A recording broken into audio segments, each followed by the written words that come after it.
My name is Barbara Towell. I work within the university archives, and my role is related to digital cleanups and those kinds of things. And that the university archives is responsible for creating retention schedules. And so the records management department, which reports to university archives, creates retention schedules.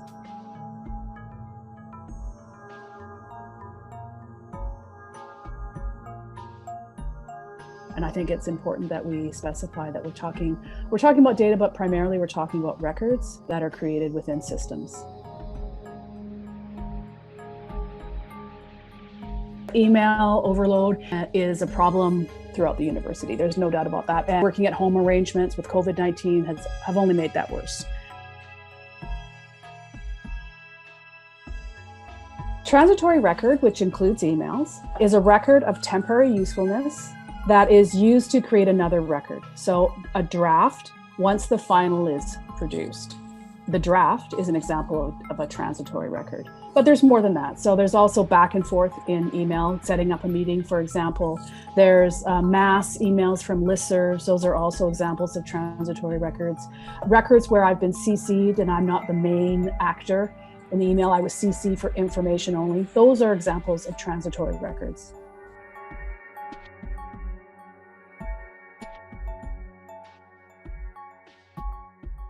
Every couple of years, I do a survey. And in that survey, I ask some general questions around, where users feel is the biggest problem in terms of record keeping.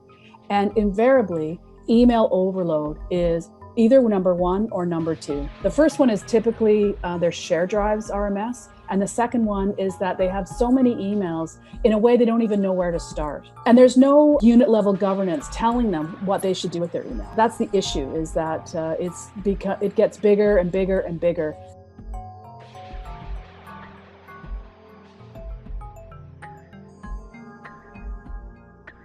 People are sending around drafts of things. If you're not keeping up with your transitory emails, it's very easy to send the wrong version of something around. And so that is an issue, just retaining this stuff that's not necessary in our inboxes.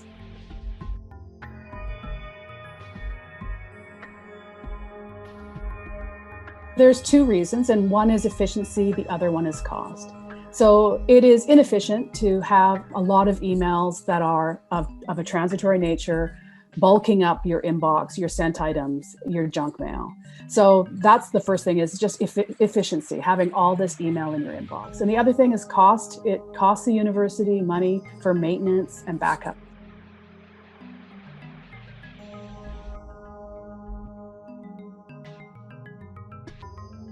The advice I would give is that I would suggest that staff start with transitory emails that exist within their inbox, their outbox, their deleted items, sent items, drafts, and junk folders. So all the places where transitory records might accumulate, I think staff should focus on the transitory records in those places.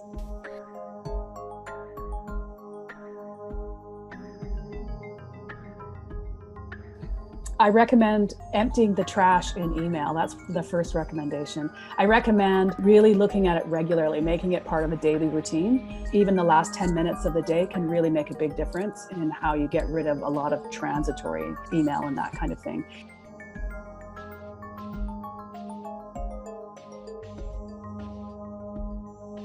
If people are looking for something that goes into a bit more detail, they should definitely contact the Records Management Office. We'd be happy to help.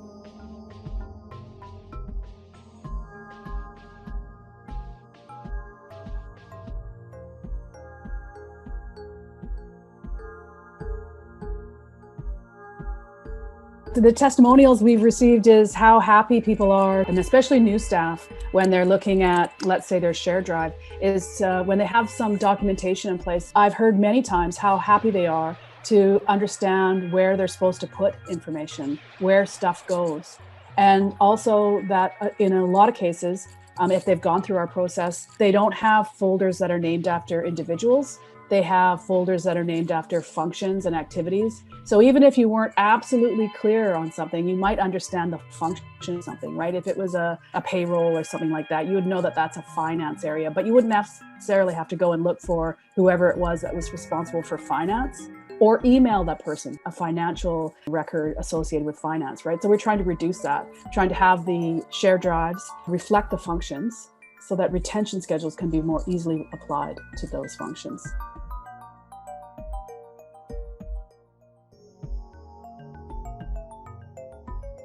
If we were all practicing proper data management and records management, we would have governance documentation that would say where stuff goes, where we're putting information, how long it's retained there, and what we do when we no longer need it.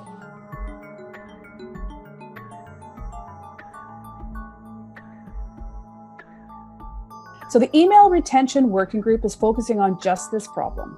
We want to investigate and make recommendations for tools to automate some of this work. So when I say some of this work, I mean deleted items, I mean drafts, and I mean junk email. We're not talking about inboxes or sent items.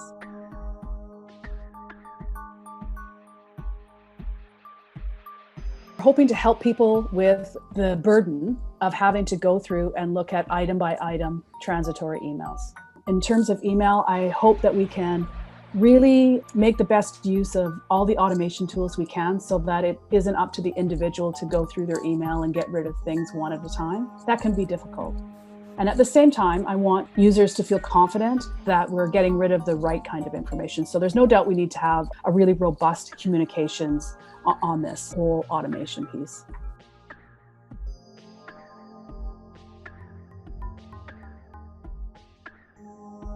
So the email retention working group is making the recommendation, and then that will be handed over to UBCIT for implementation.